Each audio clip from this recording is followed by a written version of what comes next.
Desde muy chicos, cuando nos equivocamos, siempre estamos aprendiendo algo. Un ejemplo muy claro de ello es cuando nos quemamos. Al tener contacto con una superficie caliente o en combustión, sentimos dolor y nuestro cerebro automáticamente reconoce que esa situación es peligrosa para nosotros. Pero ¿qué sucede cuando el dolor no es físico? ¿Qué sucede cuando lo que se está quemando no son unos leños para el asado, sino más bien nuestro bienestar como sociedad, los sueños de muchas personas o tan solo la perspectiva de un mundo mejor? Catamarca, Chaco, Córdoba, Corrientes, La Rioja, Formosa, Jujuy, Salta, San Luis, Tucumán, Santa Fe y Entre Ríos. Son 12 las provincias que al día de hoy sufrieron o están sufriendo incendios forestales que afectan miles de hectáreas, trayendo grandes efectos negativos para la biodiversidad. Hoy, junto a la licenciada en Gestión Ambiental, Eliana García, intentaremos conocer cuáles son las consecuencias de dicha catástrofe. Por último, para que se inicie un fuego, es necesario que existan 3 elementos: oxígeno, combustible y calor. Hoy podríamos agregar que también hace falta un grupo de idiotas. Te invitamos a encender la llama de la conciencia y compartir el 6º capítulo del podcast de la UCE. Hoy, el Cuarteto del Fuego. Hola, muy buenas tardes, muy buenas noches, buen día, en el momento que nos estés escuchando. Hoy estamos dando paso al 6º podcast, el 6º capítulo de esto que ha surgido en época de pandemia, que viene tratando algunos temas importantes, algunos que tratan de actualidad y los que vos nos hacés llegar.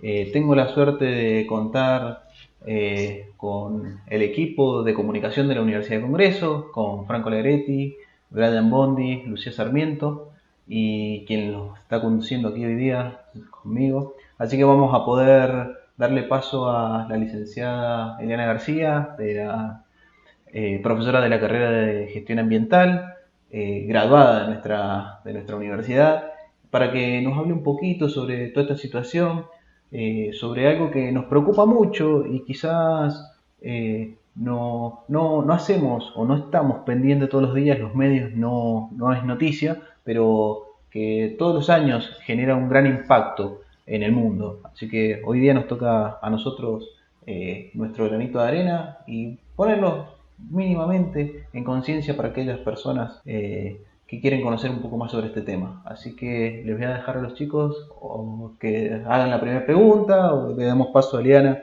que nos comente sobre lo que quiera. Bueno, buenas tardes, Eliana. Voy a arrancar yo con la pregunta del día de hoy.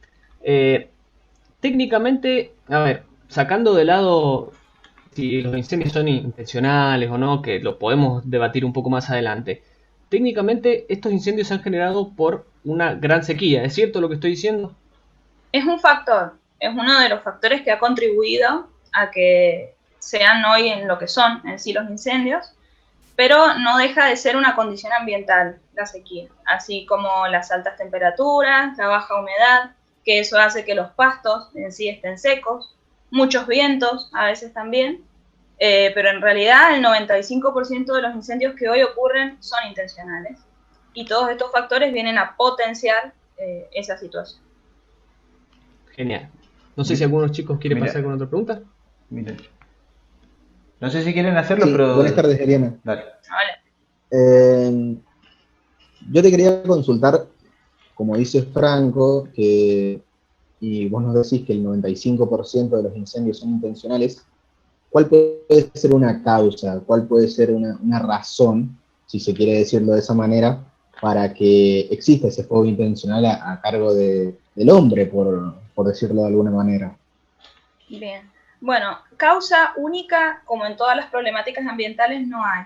Todas las problemáticas ambientales son policausales, son muchas variables las que van interviniendo y generan este tipo de desastres que son masivos y que a veces es más fácil verlos cuando los transmiten por tele, como lo que fue lo del Amazonas o Australia, pero en realidad la Argentina viene desde el año 2003 sufriendo incendios en muchas zonas y mucho tiempo, continuamente.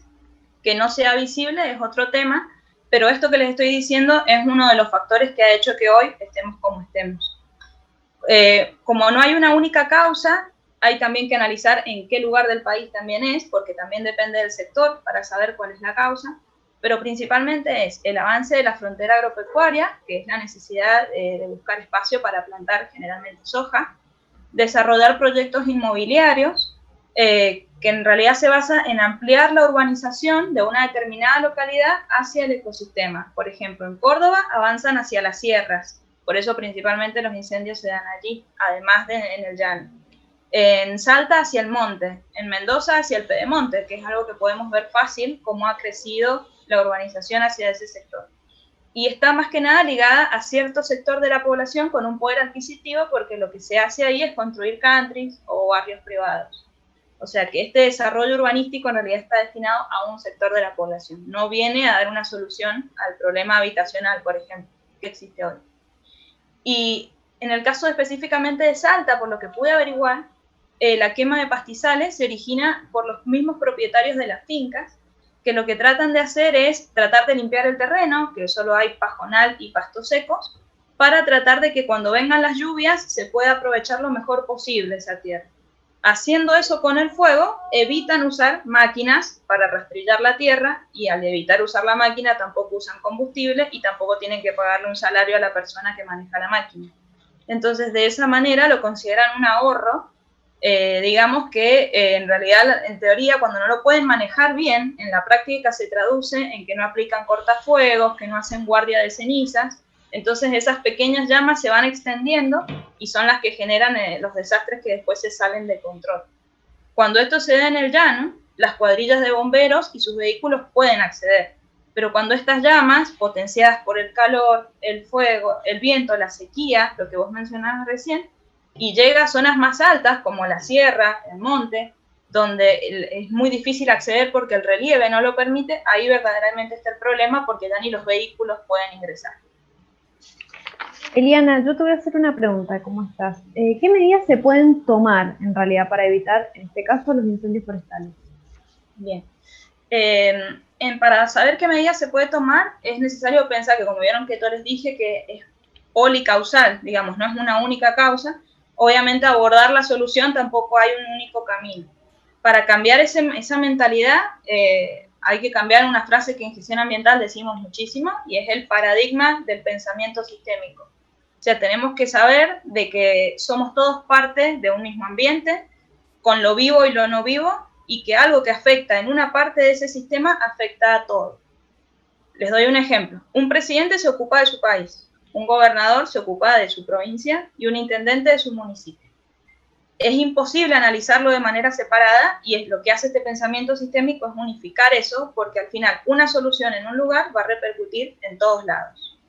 Por ejemplo, cuando se incendió el Amazonas, no impactó solamente a los países en donde había selva, impactó a la región completa e inclusive a la Argentina también. Entonces, todos esos efectos acumulativos, cuando no hay un manejo integral de eso, pensando que hay una única causa de ese problema, no se aborda la totalidad y siempre queda como un clavo suelto. Si tuviera que sintetizarte algunas, te diría que primero con reforestar con especies nativas no alcanza, porque no es el principal problema. El principal problema es que no hay, incendios van a haber siempre, por esto que les digo, inclusive potenciados por el efecto del cambio climático. Entonces, por ejemplo, desde el lado de lo legal hay que asegurarse que la legislación que existe se cumpla en lo que respecta a usos del suelo, por ejemplo. ¿Por qué les digo esto? Cuando se incendia un campo o algún bosque en altura, que es bosque nativo, ven que el espacio está incendiado y directamente lo usan para otra cosa, por ejemplo, construir un barrio. Pero si antes existía una categoría de cuidado de ese suelo, por más que haya sufrido un incendio, no va a cambiar de uso del suelo. O sea, primero respetar que hay una categoría y hay espacios que no se pueden utilizar para otra cosa. La legislación existe, no hay un órgano o un ente que controle que eso se cumpla, pero hay marco legal, digamos, para proteger el espacio. Después, bueno, que la justicia pueda encontrar, investigar las causas y a los responsables. Obviamente el autor material generalmente no fue de verdad el que decidió ir y quemar ese campo, mandan a alguien.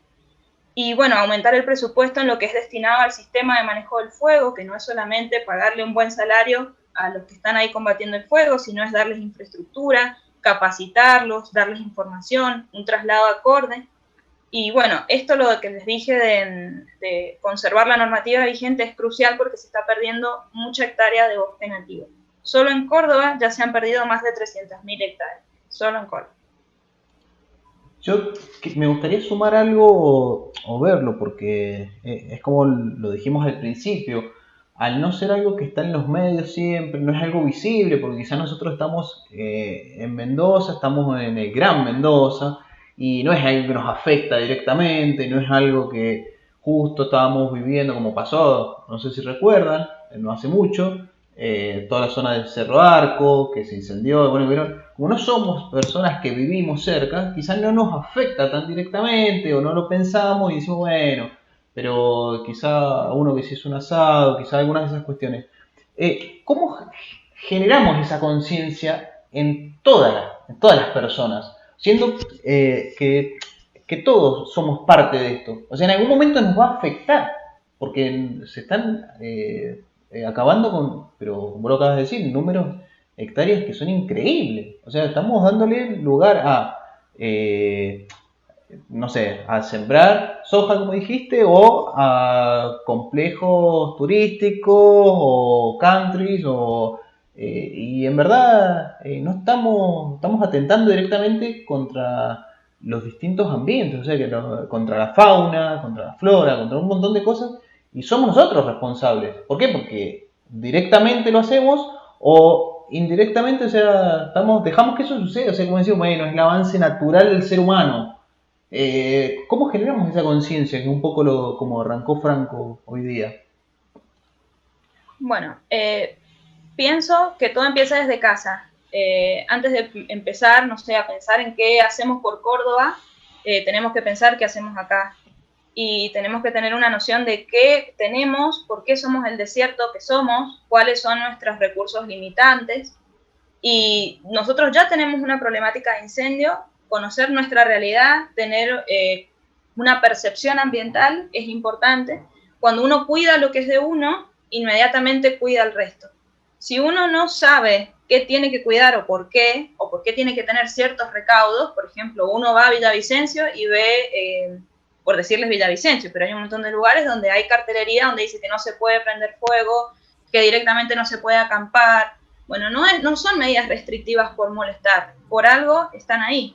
Pero el que no sabe, el que no conoce el tema, porque falta educación y conciencia ambiental, lo toma como que nos están diciendo algo que no nos gusta y tendemos siempre a ir en contra de esas cosas, en vez de en el fondo pensar por qué en realidad está eso ahí puesto, por qué no se puede prender un fuego ahí.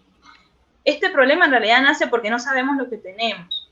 Si supiéramos que en los bosques nativos y en estos espacios, en realidad las mismas plantas que hay ahí tienen resinas que son material combustible, sabríamos que ahí está el inicio muchas veces del fuego, es tirar una ceniza mal apagada sobre una jarilla que tiene mucha resina e inmediatamente eso se prende. Entonces, si supiéramos de verdad lo que tenemos, podríamos transmitir y pasar eso, digamos, a otro lado. Uno iría a lo mejor a conocer una reserva en otra provincia y ya actuaría diferente, porque la percepción ambiental con respecto al tema sería distinta. Pero la percepción sin educación ambiental es imposible, van las dos de la mano. Muy bien. Eliana, dale Brian, dale vos. No, quería sumarle nada más que por lo que entendemos hay que dar como una especie de batalla cultural, o sea, romper el pensamiento de las personas, y esa sería una gran solución para darle algún remedio a este problema. Totalmente. Es en el ambiente donde las pequeñas acciones se notan. A veces cuesta que colectivamente tomen todos la misma decisión. A nosotros seguramente, bueno, a varios nos han enseñado de chicos que no hay que tirar el papelito en la calle. Nos comíamos algo y guardábamos el papelito y no había que tirarlo. Y decíamos, bueno, no, pero si todos tuviéramos esa misma actitud, obviamente en la calle no se vería la basura que se ve. Cuando uno flaquea, cuando uno lo tira y dice, bueno, pero es uno, al lado de todos, uno solo fue. Bueno, imagínense eso con respecto a este tema del fuego. Bueno, todo el mundo debe dejar una brasa sin apagar. ¿Qué pasa si yo la dejo? No va a pasar nada. Bueno, así empiezan ese tipo de problemas. Si bien las causas accidentales no son la mayoría, pero también es. Bueno, yo te quería hacer una consulta que fue algo de lo que hablé en la introducción. Lógicamente esto tiene un daño sobre animales y plantas, o sea, sobre la biodiversidad enorme. ¿qué consecuencias tiene esto a futuro? Porque, por ejemplo, yo estuve informando un poco el tema y ya están buscando, en teoría, bueno, tengamos en cuenta cómo son las noticias, un método que viene de Japón para poder de vuelta reforestar y volver a tener una buena biodiversidad. Pero, ¿cómo se recupera esto y qué consecuencias desde ya tiene para la biodiversidad? Bueno, la consecuencia inmediata después de un incendio es la pérdida de biodiversidad, tanto de flora como fauna. Se pierde mucha flora y fauna autóctona y endémica, que eso significa que viven en una determinada región. Son especies que no van a vivir en otro lugar, o sea que si destruís su hábitat, naturalmente no van a existir en otro lado. Estos incendios que se han dado en este último tiempo han puesto en peligro de extinción especies que habían podido salir un poco de esa zona roja, como es el yaguareté, el tatú carreta, por ejemplo, en Salta, o el ciervo de los pantanos en Paraná. Son especies que a lo mejor no estaban en peligro de extinción, en riesgo, y ahora después de esto sí. Disminuye mucho la capacidad de captación de los suelos, porque en realidad es ahí donde se ve el primer problema. Inmediatamente empiezan a aparecer, a verse consecuencias de desertificación, el suelo como que queda desnudo, está como limado, y después el agua y los vientos lo erosionan y van limpiando, digamos, esa capa de materia orgánica que podía resurgir después de un tiempo. Al perderse estos ecosistemas, todos los servicios ambientales que nos brindan, porque los vegetales, las plantas filtran nuestro aire, el suelo es el sustrato que permite que desarrollemos nuestras actividades, o sea, todo el tiempo nos movemos en un ambiente que nos brinda servicios ambientales que no los podemos ver, pero que están. Entonces, cuando este ecosistema se ve alterado, estos servicios también. Indudablemente, contaminación del suelo, el aire y el agua. Y se dice, en gestión ambiental manejamos un término que es destrucción ambiental de tipo espiral, que significa que una vez que empieza a suceder una perturbación, eso tiende a potenciarse cada vez peor. Por ejemplo, estuve viendo que en Salta hay un mapa que plantea cómo van a ser las sequías en este tiempo. Y se calcula de que en unos meses las inundaciones van a ser muchísimo más. ¿Pero por qué? Porque no hay sustrato en el suelo que pueda contener el avance del agua. Se llevó por delante todo, plantas, capa vegetal, orgánica que había, y no hay nada que lo pueda sostener. Eso es lo que a la larga a veces se lleva a casas, genera el deslizamiento de terreno, se caen puentes, se abren rutas, y a lo mejor, y el problema lo encaran desde ahí, dicen. Se rompió una casa, se rompió una ruta, arreglemos la ruta. En realidad el problema viene de antes. Eso es lo que trata de mostrar la gestión ambiental desde el enfoque sistémico que les decía recién. Una preguntita rápida, Jonathan. ¿Es posible esto también, además, que influya en el traslado de las especies, que automáticamente busquen otro hábitat y, no sé, no digo invadir porque no es invadir, en realidad lo que invadimos somos nosotros, pero empiecen a ir más a las ciudades o se vayan acercando a otros hábitats? Bien, primero pensar que puedan sobrevivir sería un milagro, porque hay muchas que quedan ahí, sobre todo especies animales. Ya pensemos que lo que es todo flora se perdió, porque no tuvo posibilidad de trasladarse. Entonces, lo que sea fauna y que se haya podido ir es todo un desafío. ¿Por qué? Porque los movimos de su hábitat y los corrimos a un hábitat distinto.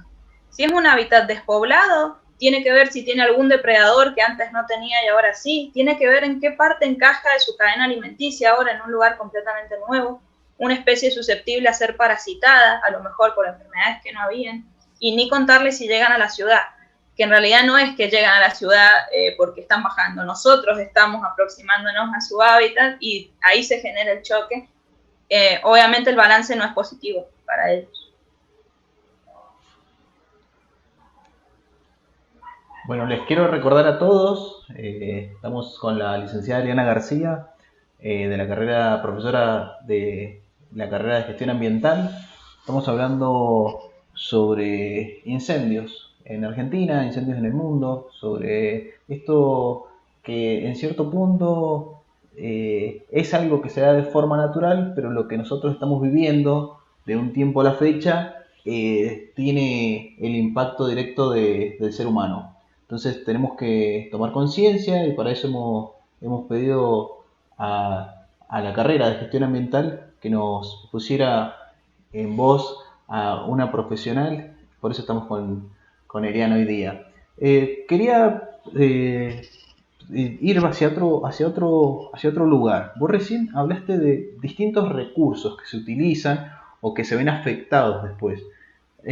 Uno cuando empieza a ver cómo se intenta controlar el fuego, no solamente ve el recurso humano y los distintos maquinarias que pueden desplegar en esto, se ve también el consumo de agua. O sea, hay mucha agua la que se utiliza para combatir incendios y no es un recurso que sea rico, que nosotros tengamos hoy día. Estamos hablando que en el mundo en ocasiones se está pensando que en algún momento va a haber alguna guerra o va a haber algo específicamente por el agua, porque es un recurso que está limitado. Siempre el impacto del hombre ha ido afectando esto, cada vez con menos glaciares, cada vez menos deshielo, cada vez o más deshielo, y bueno, vamos teniendo esta cuestión. ¿Cómo afecta en esos otros recursos? Específicamente yo lo veo por el tema del agua. Después podemos hablar de capa de ozono, podemos hablar un montón de otras cuestiones, pero el agua, yo lo veo, el recurso hídrico. Bien. Bueno, el mendocino es un tema que tiene muy sensible, lo tenemos casi tatuado, que esa escasez de agua que tenemos la llevamos a cualquier ámbito de nuestras vidas. Desconozco si esa conciencia, el mendocino es bastante inconsciente en algunas cosas, pero el tema del agua está bastante claro. Yo no sé cómo se maneja ese tema en otras provincias. Sí, es uno de los recursos más utilizados, si no es el más utilizado. De hecho, la maquinaria está destinada a eso, por eso existen los aviones hidrantes también. O sea que es uno de los recursos más importantes. No es el único, porque sabemos que para ahogar, digamos, al fuego, puede ser tierra también, pero ¿en dónde se complica? Es en estos sectores donde yo les digo que es difícil acceder y es en donde las llamas generalmente duran mucho más, que son en lugares altos, como es el monte, las sierras, el pedemonte, y de difícil acceso. O sea que el agua en estos lugares, si las condiciones climáticas no ayudan, como por ejemplo que no hayan tantos vientos, que es uno de los principales factores que hace que los aviones hidrantes no puedan trabajar cuando hay vientos muy fuertes, en la larga es lo único que puede llegar a esas zonas que son bastante inaccesibles, porque el hombre caminando no va a llevar una mochila con agua, va a llevar zapas, va a llevar palas, va a llevar otro elemento que le permita ahogar el fuego. O sea que el agua se convierte en un recurso importante, pero como mencioné recién, no es muy útil en todos los lugares en donde puede haber fuego. Esto obviamente la tienen clarísima las brigadas y yo creo que además de tener la gente y la herramienta es la logística. Es poder analizar bien en dónde se producen estos eventos, saber con qué cuentan, saber qué había en ese lugar, qué es lo que se está incendiando. No es lo mismo, como les dije, que se incendie un pajonal que estaba en una finca a que se incendie un bosque nativo con toda esa consecuencia que trae. Entonces sí, el agua es un factor importantísimo, pero desgraciadamente no queda otra. Si es en el llano es lo que se va a usar y si es en un lugar inaccesible van a haber que usar otros métodos. Perfecto, clarísimo. No sé si tienen alguna consulta, chicos, tienen algo más.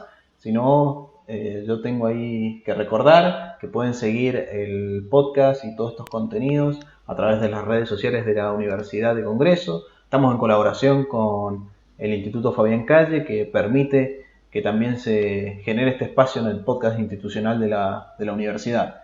Hoy día, incendios. Lucía, ¿querías comentar algo? Sí, yo quería hacer, o sea, en realidad ver qué mensaje o qué le puedes decir a la sociedad en cuanto, en este caso, bueno, estamos hablando de los incendios, pero qué mensaje le puedes llegar a decir para poder concientizar a la gente sobre estos temas. Bien, en primera instancia, cumplir con lo que podemos ver. Cuando tenemos una restricción de que hay lugares que no se pueden prender fuego, cumplirlo. Somos conscientes de dónde vivimos. Anoche llovió en algunas partecitas de Mendoza, pero en Mendoza generalmente no llueve. Entonces, digamos, se cae de Maduro, que Mendoza es un lugar seco. Y en donde caiga la primera llamita es desastre. Entonces, no jugar con fuego directamente, porque acá en Mendoza es vital. Y hemos visto que en el resto del país también y en el mundo también. Cumplir con las normativas, por algo están ahí. Y después, nunca está de más investigar un poco más, porque aprendemos mucho y a lo mejor el que no sabía le estamos dando un dato que se quería ir a comer un asado capaz y le informamos todos este tipo de peligros y toman un poco más de conciencia. Llevar el boca en boca hoy en día es eso. La conciencia ambiental se logra en comunidad. Entonces si entre todos nos vamos aportando un poco y dándonos un poco de data, solo no se va a poder.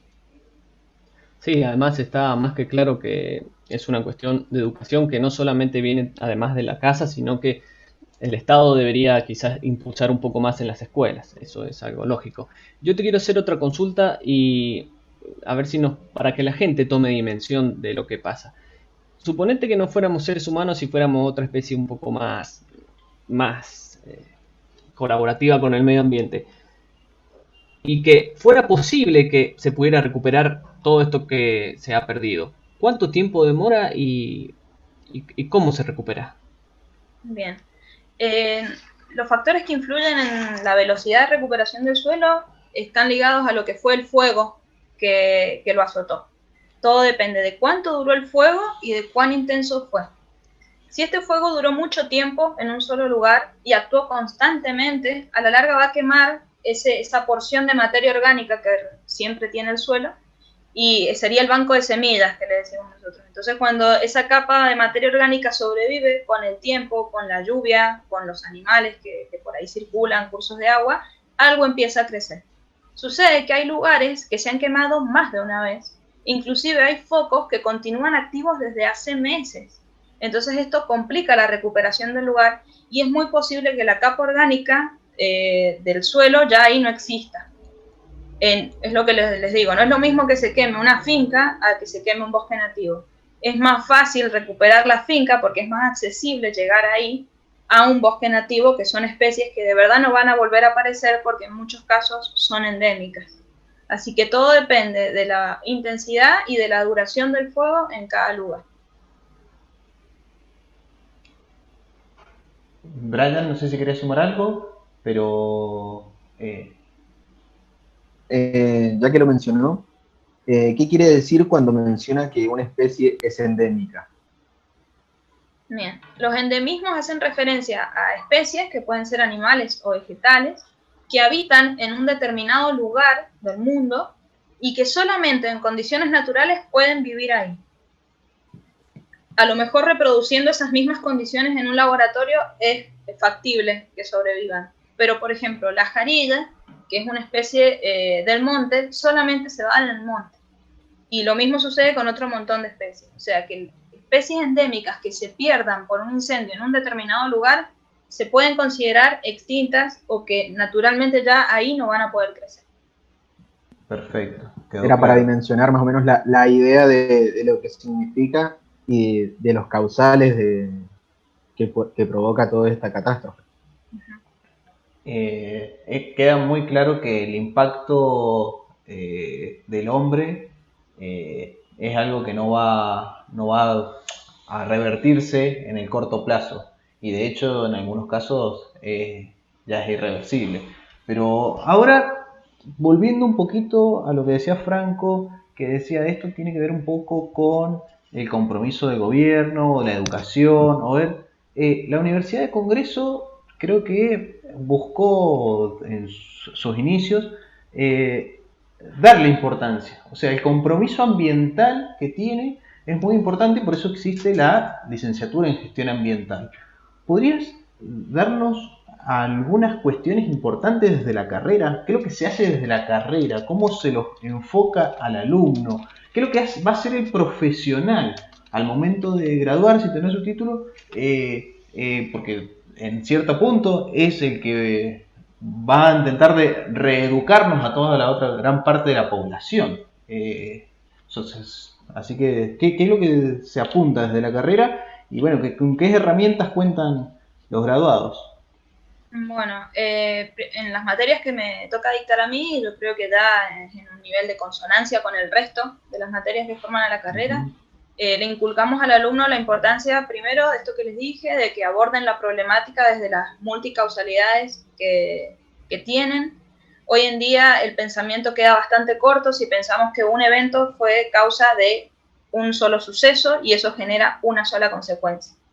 Le planteamos al alumno que abran la cabeza, que analicen que a lo mejor las causas de los problemas ambientales no son de ahora, muchas vienen de siglos, de años atrás, Les inculcamos el tema de la investigación, de divulgar los contenidos, porque cuando hay información es importante que los demás lo sepan. Muchas veces de esos datos se pueden generar otro tipo de estrategias adaptándolas a un lugar en particular. Les hacemos que entiendan que no estamos solos, que somos una carrera que necesita nutrirse de otras, que los estudios actualmente son interdisciplinarios y que es necesario que exista una comunicación con un geólogo, con un médico, con uno de higiene y seguridad. Son varias ciencias las que conforman hoy en día el tema de lo ambiental, y el gestor ambiental viene a ser un tipo de puente entre la problemática ambiental y el resto de las ciencias. El ambiente fue siempre una ciencia, un tema difícil de abordar. Los ecólogos lo querían para ellos, después los sociólogos, después una parte los antropólogos. En realidad el ambiente es de todos, porque sí o sí tiene que ser abordado por todos. Entonces, el poder conocer qué es lo que pasa, de qué manera se ha dado, poder identificar todos los actores involucrados y los sectores, permite que las soluciones que se puedan dar sean de verdad las adecuadas, porque como les digo, nada es unicausal. Entonces, teniendo todo esto, nos es mucho más fácil a veces comunicar y hacer concientización y educación ambiental, enfocando en que es necesario sentirse parte, uno, de donde vivimos, y después uno que de verdad, cuando se lo cree y de verdad protege y cuida lo que tiene y lo que quiere, lo puede llegar a transmitir y apasionar al resto también.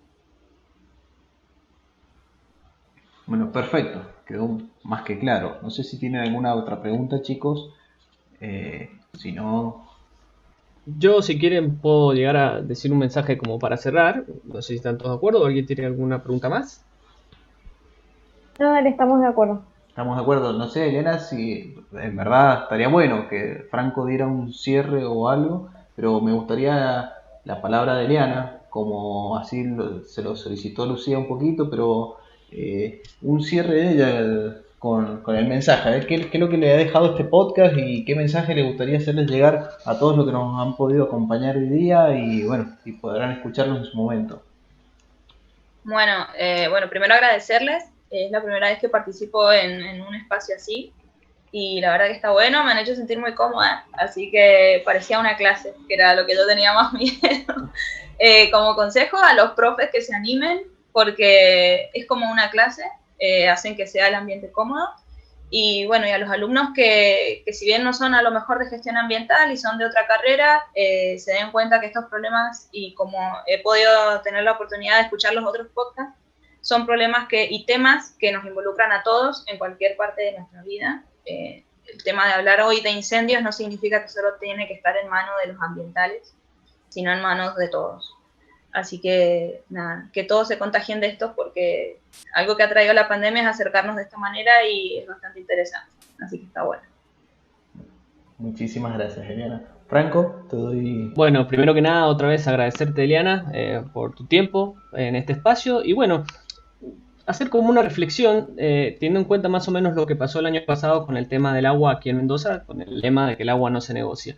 Si bien uno puede tener educación y uno puede enseñarle a sus hijos, si todos no nos ponemos de acuerdo y salimos a luchar por estas cosas, no vamos a generar nunca nada. Con esto no quiero dar un mensaje político, pero es una realidad. Siempre y cuando haya intereses de personas que tienen, digamos, influencia, nunca lo vamos a poder combatir solo con educación. Tenemos que entre todos hacer fuerza para que estas cosas no vuelvan a suceder.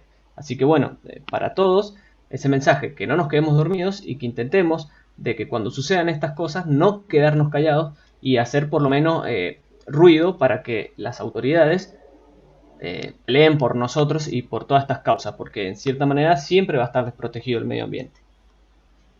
Es que el ambiente, y como lo dijo Eliana en un momento, la flora, la fauna no tienen la posibilidad de salir y generar y hacer ruido de que nosotros estamos impactando directamente con ellos. Entonces nosotros tenemos que desde nuestro lugar, a través de nuestra conciencia ambiental, dentro de nuestro compromiso con el medio, porque realmente es así, somos nosotros intrusos en este mundo, un poco. Nosotros estamos arrasando con todo esto. Entonces desde ese lugar nosotros también ser los que debemos impedir, poner un límite, y creo que son muchas las voces en el mundo que dan pie a esto, a generar límites, a que empezamos a pensar en un mundo más saludable. O sea, cuando nosotros lo pensamos y decimos, hay personas, hoy en día estamos hablando que hay personas veganas, hay personas, ya en su momento se pensaban vegetarianas y todo, porque ya hay una conciencia distinta. Entonces, estas cuestiones son una lucha de todos. Tenemos que nosotros ponerle voz. Si sabemos que algo está mal, nosotros también debemos levantarlo y decirlo. O si no, no hay otra manera. Esto es lo que dijo Eliana hace un rato. Es el papelito que nosotros tiramos. Si nosotros igual no tiráramos papelitos, pero estamos viendo que las otras personas lo tiran, si nosotros no hacemos nada, también estamos siendo en cierto punto cómplices, estamos siendo parte, estamos permitiendo que esto se dé. Así que ese creo que es un poquito el mensaje de hoy. Desde ya, muchas gracias a todos por escucharnos. Les recordamos, sigan nuestras redes sociales, pueden proponer nuevos temas. Invitamos nuevamente a Eliana para algún otro podcast, con algún otro tema, así como les dijimos. Son todos bienvenidos, pero hoy día la problemática sobre incendios merecía que pusiéramos en voz a un profesional que pudiera explicarnos y concientizarnos un poco, porque nos bajara un poco ese mensaje que a veces no nos llega y es importante saberlo. Así que desde ya muchas gracias a todos y hasta el próximo podcast. Ponele voz a tu futuro. Inscripciones abiertas. Patricias Mendocinas 605 Mendoza. Teléfono 420-4818. Instituto Fabián Calle. Formamos profesionales de medios. Inspirate, proyectate, encontrá lo que querés. Confía, hacé cosas por tu cuenta. Pensate en el tiempo, tomá decisiones. Nosotros te acompañamos en el recorrido. Universidad de Congreso, 25 años siendo tu puente al mundo.